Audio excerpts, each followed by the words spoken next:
जय हिंद मेरे प्यारे साथियों, मैं विजय कुमार फिर से आपको स्वागत करता हूं आज के इस बेहतरीन से इतिहास की क्लास में। आज की इस इतिहास की क्लास में हम बहुत ही बेहतरीन ढंग से और बहुत ही अच्छे तरीके से पढ़ने वाले हैं और मैं आपको समझाने वाला हूं।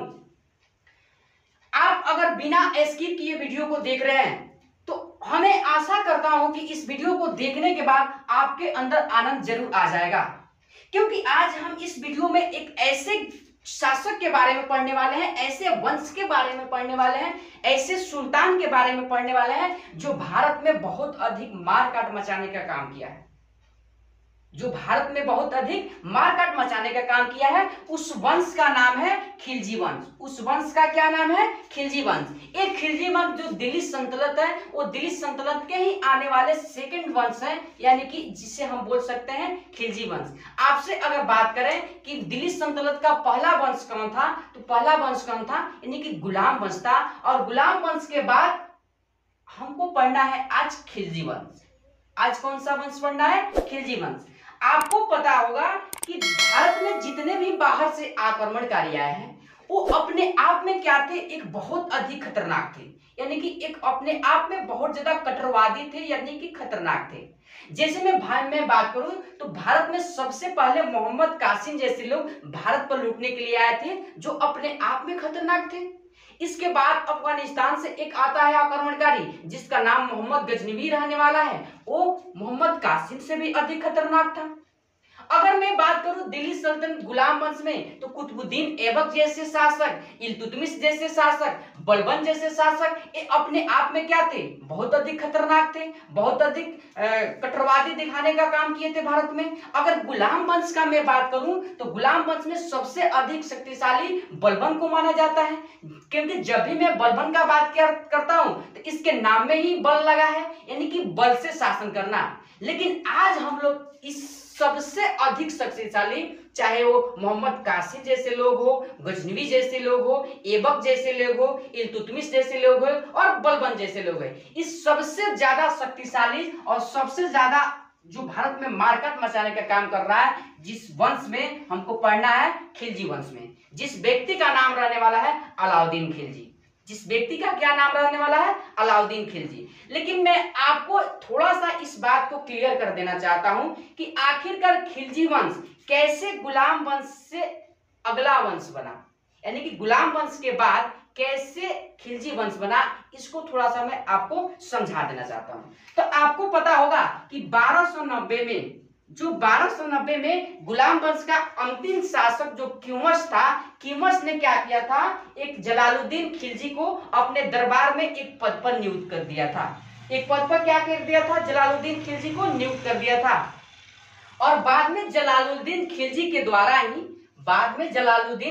द्वारा ही क्या होता है? क्यूमस की हत्या कर दिया जाता है और जलालुद्दीन क्या बनता है? दिल्ली का शासक बनता है। और ये जलालुद्दीन खिलजी क्या करता है? अपना एक अलग वंश चलाता है, जिस वंश को हम पढ़ते हैं खिलजी वंश। जिस वंश को हम क्या कहते हैं? खिलजी वंश पढ़ते हैं। तो आज हम लोग डिस्कस करने वाले हैं खिलजी वंश के बारे में। अगर मैं खिलजी वंश का बात करूं तो खिलजी वंश का संस्थापक कोई दूसरा व्यक्ति रहा है, और खिलजी वंश के उदय का बात करें, अगर खिलजी वंश को अगर आगे तक ले जाने का कोई काम किया है तो एक दूसरा व्यक्ति के द्वारा किया गया है। बात को समझिए, यानी कि खिलजी वंश का संस्थापक कोई दूसरा व्यक्ति रहने वाला है और खिलजी वंश को एक उच्चतम सीमा तक ले जाने वाला दूसरा व्यक्ति रहने वाला है। तो मैं बात करूं खिलजी वंश के संस्थापक की, तो खिलजी वंश का संस्थापक जलालुद्दीन खिलजी रहने वाला है। कौन रहने वाला है? जलालुद्दीन खिलजी। यानी कि खिलजी वंश का संस्थापक कौन रहने वाला है? जलालुद्दीन खिलजी। और खिलजी वंश कब से कब तक दिल्ली सल्तनत में शासन करता है? तो 1290 से लेकर के 1320 तक। 1290 से लेकर के 1320 तक एक खिलजी वंश क्या करता है? दिल्ली पर शासन करने का काम करता है। क्या करता है? शासन करने का काम करता है। वही अगर इसकी स्थापना का बात करें तो स्थापना किसके द्वारा किया जाता है? जलालुद्दीन खिलजी के द्वारा किया जाता है। और जलालुद्दीन खिलजी कब से कब तक शासन करने का काम कर रहा है? यानी कि 1290 से लेकर के 1296 तक केवल शासन कर पाता है कौन? जलालुद्दीन खिलजी। लेकिन बाद में जलालुद्दीन खिलजी का मृत्यु हो जाता है, हत्या कर दी जाती है, जो मैं अभी आपको बताऊंगा। लेकिन इससे पहले थोड़ा सा मैं आपको डाउट को क्लियर करना चाहता हूं, यानी कि मैं कुछ बातें आपको रिकॉल कराना चाहता हूं कि अगर मैं पूछूं आपसे कि दिल्ली सल्तनत में, यानी कि दिल्ली सल्तनत में कुल कितने वंश हुए हैं। अगर दिल्ली सल्तनत के मैं वंशों की बात करूं तो आपको पता होगा कि फर्स्ट वंश कौन सा था, यानी कि गुलाम वंश था। गुलाम वंश को पढ़ना है। उसके बाद आने वाला वंश, यानी कि जिसे हम खिलजी वंश को पढ़ते हैं, यानी कि खिलजी वंश को पढ़ते हैं। इसके अगला वंश आता है, यानी कि तुगलक वंश। तुगलक वंश आता है। इसके बाद हमें पढ़ना है सैयद वंश के बारे में पढ़ना है। सैयद वंश के बारे में पढ़ना है। और सबसे जो अंतिम वंश हमको पढ़ना है, जिसे हम बोलते हैं लोधी वंश। जिसे हम क्या बोलते हैं, लोधी वंश। यानी कि हमें दिल्ली सल्तनत में 5 वंशों को पढ़ना है, जिसमें से गुलाम वंश प्रथम है, द्वितीय क्या है, यानी कि दूसरा खिलजी वंश है, तीसरा क्या है, तुगलक वंश है, चौथा क्या है, सैयद वंश है, और पांचवा क्या है, लोधी वंश है। इस बात को बताने का मुझे यही टारगेट था कि जैसे आप अगर एसएससी जीडी का आप प्रीवियस ईयर क्वेश्चन लगाइएगा तो उसमें एक क्वेश्चन किया गया है कि तुगलक वंश से पहले कौन सा वंश शासन कर रहा था भारत में, तो कौन सा कर रहा था, यानी कि खिलजी वंश। और तुगलक वंश के बाद कौन सा शासन किया, यानी कि कौन सा वंश आया, तो आप बोल सकते हैं सैयद वंश। इस 5 वंशों को याद करने का मैंने एक सरल ट्रिक बनाया है, जिस ट्रिक के माध्यम से सीरियल वाइज आप दिल्ली सल्तनत के सारे वंशों को याद कर सकते हैं। जैसे जीके तो सरल लगती है, यानी कि जी से जीके तो सरल लगती है,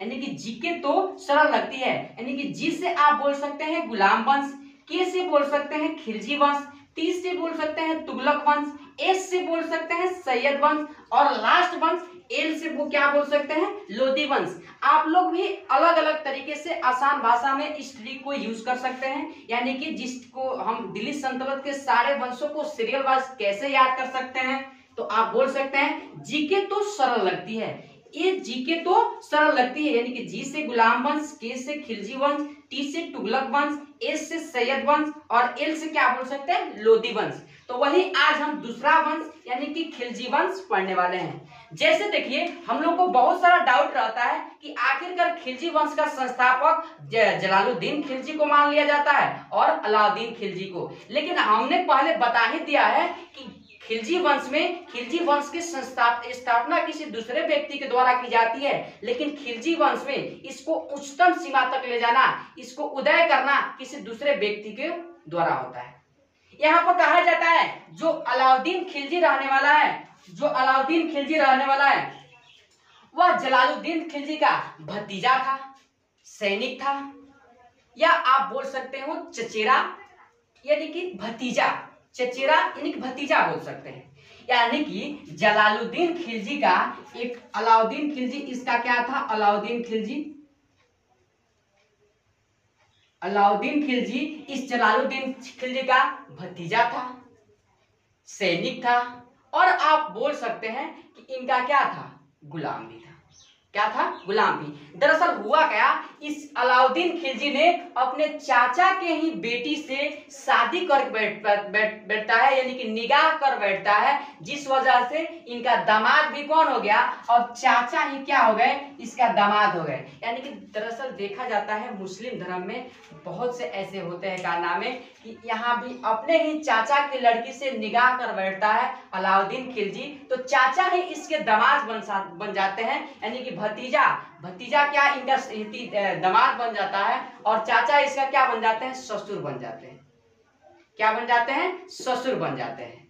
तो आप बोल सकते हैं अलाउद्दीन खिलजी जो था वो जलालुद्दीन खिलजी का भतीजा भी था, दामाद भी था, और सैनिक भी था। क्या था, सैनिक भी था। अब देखिए, कहा जाता है कि जो अलाउद्दीन खिलजी था, वे सिकंदर के इतिहास को पढ़ करके एक बार चाहता था कि मैं भी दुनिया पर शासन करूंगा और दुनिया का दूसरा सिकंदर मैं कहूंगा, मैं भी दुनिया पर शासन करूंगा, पूरा दुनिया को जीतूंगा और दुनिया का दूसरा सिकंदर कहलाऊंगा। तो इस उद्देश्य को लेकर के दूसरा सिकंदर बनने के चक्कर में अलाउद्दीन खिलजी क्या करता था, मारकाट करता था। क्या करता था, मारकाट करता था। मैं आपको और अच्छे ढंग से बताऊं तो एक बात बताइए, दुनिया पर शासन करने के लिए सबसे पहले आपके पास सेना होना चाहिए और सेना होने के साथ साथ सेना को वेतन देने के लिए आपके पास रुपया पैसा होना चाहिए, तभी आपकी सेना आपके साथ रहेगी, अन्यथा नहीं रहेगी। लेकिन उस समय जो अलाउद्दीन खिलजी था, वो अलाउद्दीन खिलजी एक प्रकार का साधारण सैनिक था और दिल्ली का शासक कौन था, यानी कि जलालुद्दीन खिलजी था। तो यह कैसे संभव था कि अधिक पैसा अलाउद्दीन खिलजी के पास होगा और खिलजी क्या करेगा, अधिक सेना बना पाएगा। इसके लिए इसे दिल्ली का शासक बनना पड़ेगा और शासक बनने के चक्कर में इसे अपने चाचा का ही हत्या करना पड़ेगा, तब तो दिल्ली का शासन बन सकता है। और दिल्ली के शासक जब बनेगा तो एक कुछ रुपये पैसे के फिराक में अपना सेना संगठित करेगा, तब तो अपना उद्देश्य पूरा कर सकता है ना, तब तो कर सकता है ना।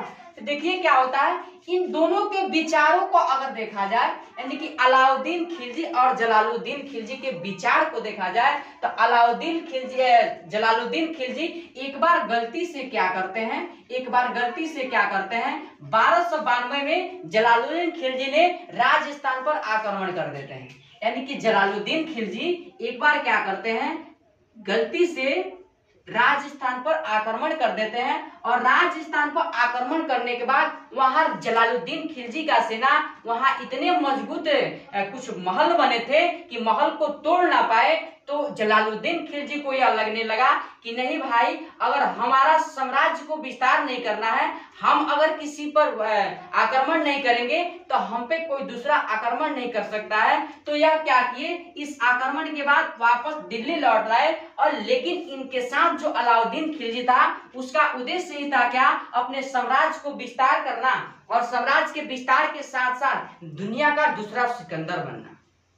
दुनिया का क्या बनना, दूसरा सिकंदर बनना। और दूसरे सिकंदर बनने के चक्कर में अब अलाउद्दीन खिलजी क्या करता है, 1292 में ही अलाउद्दीन खिलजी ने मालवा पर आक्रमण कर देता है। कहां आक्रमण कर देता है, मालवा पर आक्रमण कर देता है। और मालवा पर जब आक्रमण किया तो वहां मालवा पर आक्रमण करने के बाद अलाउद्दीन खिलजी जो था, जलालुद्दीन खिलजी का मैंने बता दिया है क्या था, सेनापति था। जब यहाँ मालवा पर अलाउद्दीन खिलजी आक्रमण करता है तो मालवा के लोग बोलते हैं कि अलाउद्दीन खिलजी तुम्हें मालवा पर आक्रमण करने, यानी कि उत्तर भारत में तुम राजस्थान पर आक्रमण करता है, दिल्ली पर आक्रमण करता है, या यूपी में आक्रमण करता है, या बिहार में आक्रमण जब करेगा तू, तो तुझे क्या मिलने वाला है। इस क्षेत्र में तो पहले जो भी आक्रमणकारी आए हैं इसी क्षेत्र में आक्रमण किए हैं, तुझे अगर कुछ लेना है, तुझे संपत्ति को लेना है, तो तू इस क्षेत्र को छोड़ करके तू भारत के अगले हिस्से यानी कि दक्षिणी भारत में तुम क्या करो, आक्रमण करो। इस क्षेत्र में तुझे कुछ नहीं मिलने वाला है, क्योंकि इसका मतलब ही क्या था, यानी कि ज्यादा पैसा लेना और पैसा के साथ सेना बनाना और विश्व का सिकंदर बनना, यानी कि दुनिया में दूसरा सिकंदर बनना। तो इस बात को इस समझ पाया। तब इस बात को समझने के बाद ये रुकता नहीं है, फिर अलाउद्दीन खिलजी एक 1296 का समय आता है और अलाउद्दीन खिलजी ने देवगिरी पर आक्रमण किया। क्या किया, देवगिरी पर आक्रमण किया। कौन, अलाउद्दीन खिलजी। और देवगिरी के एक शासक हुआ करते थे जिनका नाम रामचंद्र था, और रामचंद्र जो थे वो यादव वंश के क्या थे, शासक थे। वे क्या थे, यादव वंश का शासक थे। जब 1296 में अलाउद्दीन खिलजी ने देवगिरी पर आक्रमण किया तो आक्रमण करने के साथ वहां के शासक जो थे वो कौन थे, रामचंद्र थे, वो यादव वंश के शासक थे।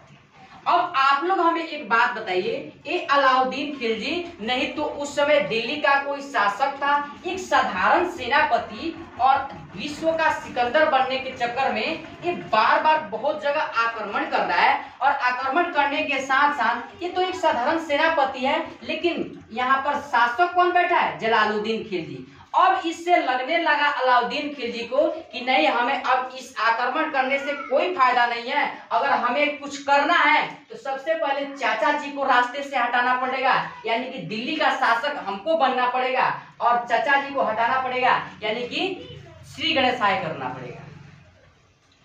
तो श्री गणेशाय करने के चक्कर में अब इनको तो पता लग गया था ना कि हम तो शासक बैठे हैं, क्योंकि उस जमाने में तो कोई फोन, कोई ईमेल, कोई फेसबुक नहीं था कि आपको सूचना पहुंच जाएगा आक्रमण का। एक दूत आते थे सूचना लेकर के कि हाँ, आक्रमण यहाँ पर इस समय इस व्यक्ति ने कर दिया है। तो एक बार क्या करता है अलाउद्दीन खिलजी, कहता है अपने चाचा जलालुद्दीन खिलजी से कि चाचा जी, आपके साथ कुछ हमें पर्सनल बात करनी है, क्योंकि अब तक ये मन बना लिया था कि जब तक चाचा को रास्ते से ना हटाऊंगा और दिल्ली का शासक ना बनूंगा तब तक तो मेरे पास पैसा आ ही नहीं सकता है और मैं सेना को संगठित कर ही नहीं सकता। तो इस उद्देश्य में क्या किया, एक 1296 में क्या करता है, चाचा के साथ एक मीटिंग रखता है और चाचा से बोलता है, यानी कि जलालुद्दीन खिलजी से कि चाचा जी, आपसे हमें कुछ पर्सनल मीटिंग करनी है, आपको मेरे साथ अकेला में बात करना है। और इस अकेला लेकर के अलाउद्दीन खिलजी जलालुद्दीन खिलजी को ले जाता है और उस बंद कमरे में अलाउद्दीन खिलजी अपने चाचा की गर्दन को काट देता है और काटने के बाद तलवार की नोक पर, बाहर तो इसका बॉडी नहीं निकलता है अलाउद्दीन खिलजी का, और जलालुद्दीन खिलजी यानी कि चाचा का केवल सर निकलता है। और सर निकलने के बाद उस सर को पूरे अपने दिल्ली साम्राज्य के अंदर सभी जगह घुमा करके बोल दिया कि आज से अब दिल्ली का शासक मैं बनूंगा और दिल्ली मेरे अधीन से चलेगा। किसके अधीन से? अलाउद्दीन खिलजी के अधीन से। तो अलाउद्दीन खिलजी ने जलालुद्दीन खिलजी की हत्या 1296 में कर दिया था। कब किया था? यानी कि अलाउद्दीन खिलजी ने जलालुद्दीन खिलजी की हत्या यानी कि अपने चाचा की हत्या 1296 में किया। और 1296 यानी कि किस युद्ध के बाद, किस आक्रमण के बाद? आप बोल सकते हैं कि देवगिरी पर आक्रमण करने के बाद जलालुद्दीन खिलजी की हत्या अलाउद्दीन खिलजी ने सन 1296 में कर दिया। जब हत्या करने के बाद दिल्ली का शासक अलाउद्दीन खिलजी बन गया तो इसने कुछ बाजार नियंत्रण जैसे टैक्स को वसूलने का काम शुरू किया, क्योंकि इससे शासक बनने के साथ साथ एक अच्छा सेना बनाना था और सेना बनाने के चक्कर में इसके पास पैसा होना चाहिए था। और पैसा कहां से आएगा? खजाना में रखा गया? नहीं, वो जनता से लिया। तो इसने सबसे पहले एक मोस्ट इंपोर्टेंट है क्वेश्चन है कि अलाउद्दीन खिलजी ने बाजार नियंत्रण कराना शुरू किया। यानी कि बाजार नियंत्रण कराने का मतलब ये हुआ कि बाजारों पर टैक्स ला दिया और टैक्स के रूप में बाजार के व्यापारियों से 50 से 80% टैक्स लिया करता था। यानी कि कह सकते हैं कि 10,000 का कोई वस्तु है तो 2,000 ही दुकानदार को हो पाते थे, 2,000 ही दुकानदार को मिल पाता था, लेकिन 8,000 का टैक्स उस अलाउद्दीन खिलजी को जाता था। क्योंकि उस समय के बाजार में सबसे अधिक जो व्यक्ति व्यापारी हुआ करते थे वो हिंदू हुआ करते थे और हिंदुओं पर ये जुल्म करता था। और जुल्म करने के बाद बाजार में नियंत्रण के साथ साथ ये 50 से 80% टैक्स वसूल करके और उस टैक्स को अपने दरबार में मंगाता था और उस पैसे से सेना को संगठित करता था। तो आपसे क्वेश्चन पूछा जाएगा कि बाजार नियंत्रण की शुरुआत किस शासक के द्वारा किया गया? तो आप बोल सकते हैं अलाउद्दीन खिलजी। और टैक्स नियंत्रण के साथ साथ ये एक बाजार में अपना गुप्तचर भी भेजता था। अगर कोई व्यापारी 1 किलो की जगह अगर 900 ग्राम किसी वस्तु को तौल करके किसी दूसरे व्यक्ति को देता था, अगर ये गुप्तचर देख लेते थे तो अगर जा करके अलाउद्दीन खिलजी से बोलते थे तो अलाउद्दीन खिलजी इस व्यापारी को अपने दरबार में बुलवाता था और उसके बॉडी से जितना ग्राम कम दिया जाता था सामान, उतना मांस निकलवा लेता था। बहुत खतरनाक व्यक्ति था, इसीलिए बोलता हूं कि सबसे खतरनाक व्यक्ति कौन था? अलाउद्दीन खिलजी। तो अलाउद्दीन खिलजी ने बाजार नियंत्रण यानी कि बाजार टैक्स लगाना शुरू किया, बाजार नियंत्रण करना शुरू किया और यानी कि जिससे बोल सकते हैं टैक्स। क्या बोल सकते हैं? टैक्स। अब देखिए अलाउद्दीन खिलजी ने दाग एवं दुलिया व्यवस्था की शुरुआत की। यानी कि दाग एवं दुलिया व्यवस्था क्या है? अलाउद्दीन खिलजी यह सोचता था ना कि अगर ऐसे ही हमारे दरबार में अगर सैनिक रहेंगे और घोड़े रहेंगे तो एक समय ऐसा आएगा कि आतंकवादी के रूप में ही कोई दूसरा व्यक्ति आकर के मेरे दरबार में रहना लगेगा और मेरा ही खत्मा कर देगा। तो यह क्या किया कि अपने दरबार के घोड़े के साथ घोड़े पर क्या किया दाग लगाना स्टार्ट किया, यानी कि दाग देना स्टार्ट किया और अपने बीच सैनिकों की एक शारीरिक पूरा डिटेल बोल सकते हैं कि जैसे आज हम फॉर्म भी पढ़ते हैं तो बोलता है ना कि आपके बॉडी में कैसा कोई नुक्स यानी कि कोई चीना है तो हम बोलते हैं कि गोले गाल पे क्या है एक तिल है। ऐसे में कोई भी चीना तो उस दरबार में रहने वाले सैनिकों को क्या किया, हुलिया व्यवस्था तैयार किया, यानी कि सैनिक कितने वजन के हैं, कितने काले हैं, गोले हैं, कितने फीट के हैं, जिससे हम क्या बोलते हैं हुलिया व्यवस्था। तो अलाउद्दीन खिलजी ने दाग एवं हुलिया व्यवस्था की भी क्या की थी, शुरुआत की थी। क्या की थी, शुरुआत की थी। ऐसे ही आगे और भी कुछ कारनामा करता है। और देखिए आगे क्या होता है कि अलाउद्दीन खिलजी ने कर्मचारी को नगद वेतन एवं स्थायी सेना रखने का पहला सुल्तान बना। कहने का मतलब यह है कि ये तो चाहता था पूरे दुनिया का दूसरा सिकंदर बनना, और दूसरे सिकंदर बनने के साथ साथ अगर सैनिक रखना हो, सेना रखना हो, तो सेना को अगर नगद पेमेंट नहीं करेंगे, रुपया नहीं देंगे, तो कोई भी सेना आपके शासक काल में काम नहीं करेगी, आपकी सेना क्या हो जाएगी, स्वाधीन हो जाएगी। इसीलिए क्या करता था, कर्मचारियों को और सैनिकों को अपना खुद का एक नगद रुपया दिया करता था, वेतन दिया करता था, जिससे इसके सेना भी खुश रहते थे और बहुत ही बेजोड़ के साथ यानी कि दलबल के साथ क्या करते थे, कोई भी आक्रमण को जीतने में क्या करते थे, सफल होते थे। ठीक है। अब देखिए आगे क्या होता है। हमने अभी बताया था ना कि अलाउद्दीन खिलजी ने बाजार पर जब नियंत्रण किया, यानी कि बाजार टैक्स लगाना शुरू किया, तो वहां हमने 50 से 80% कर वसूलता था, यानी कि टैक्स वसूलता था। अगर 10,000 का कोई वस्तु है तो उसमें 50 से 80 रुपया उसे टैक्स के रूप में चला जाता था, और बाकी रुपया यानी कि बाकी वैसे रुपया उस व्यापारी के पास रहता था। इसी तरह अलाउद्दीन खिलजी ने मकान बोल सकते हैं, धरी चराई कर वसूलता था। यानी कि अलाउद्दीन खिलजी उसके साम्राज्य में कोई व्यक्ति अगर मकान भी बनवाते थे ना, तो मकान बनवाने के जो व्यक्ति कोई मकान बनवाता था तो मकान बनाने के लिए उसे टैक्स देना पड़ता था। और धरी व्यवस्था यानी कि अगर कोई व्यक्ति चराई व्यवस्था यानी कि कोई व्यक्ति अगर पशु अपना ले जाते थे चराने के लिए, तो चराते थे न पशु, तो चराने के लिए भी टैक्स दिया जाता था। क्या दिया जाता था, टैक्स दिया जाता था। इसी तरह अलाउद्दीन खिलजी ने क्या किया, खसरा भूमि का विकास शुरू की। यानी कि खसरा भूमि ये था ना कि मान लीजिए इल्तुतमिश जो था, इल्तुतमिश ने क्या किया था, एकता प्रथा की शुरुआत की थी ना, यानी कि भूमि का छोटा छोटा टुकड़ा देता था किसानों को, लोगों को, और कहता था कि इसमें व्यापार यानी कि खेती कीजिए, और खेती करने के साथ साथ वो टैक्स वसूला था। तो जो भी व्यक्ति इस खेती को करते थे और छोट छोटी से खेत मिलता था तो एक क्या बन देते थे, एक बड़ा खेतीदार बन जाते थे। तो जब अलाउद्दीन खिलजी बोला कि इस खेत के बदले, इस खेत का आज से इस खसरा यानी कि खालसा के नाम से जाना जाएगा। खालसा के मतलब बोल सकते हैं कि एक सरकारी भूमि जो हमें प्रति के रूप में मिलता है। आज से ये आप लोग का भूमि नहीं रहेगा, ये सरकार के अधीन यानी कि एक राजा के अधीन ये भूमि हो जाएगा, जिससे लोगों को भी असंतुष्ट था। इसी तरह इसने क्या किया, इसी तरह इसने शाहनामा ए मंडी दीवाने रियासत की स्थापना की। यानी कि शाहनामा ए मंडी एक ऑफिसर था, जिसमें अब मैंने बताया था ना कि बाजार पर जब बाजार नियंत्रण टैक्स लगाया था, तो उस समय क्या था कि उस समय लोग उसके कुछ गुप्तचर उस बाजार में जाते थे, और बाजार में जाने के साथ साथ वो देखते थे, पता लगाते थे कि बाजार में कोई व्यापारी कम सामान तो नहीं तोल रहा है ना। अगर कोई व्यापारी कम सामान तोलता था तो उसके लिए वो दरबार में उसे बुलाया जाता था, और बुलाने के साथ जितना सामान कम तोलता था उससे उतने बॉडी में से उतना मांस को निकलवा दिया जाता था। तो वही क्या रहता था, यानी कि शाहनामा ए मंडी की स्थापना अलाउद्दीन खिलजी के द्वारा किया गया। बस आज के क्लास में बस इतना ही। फिर मिलते हैं अगले अंदाज में अगले वीडियो के साथ। तब तक के लिए जय हिंद, जय भारत।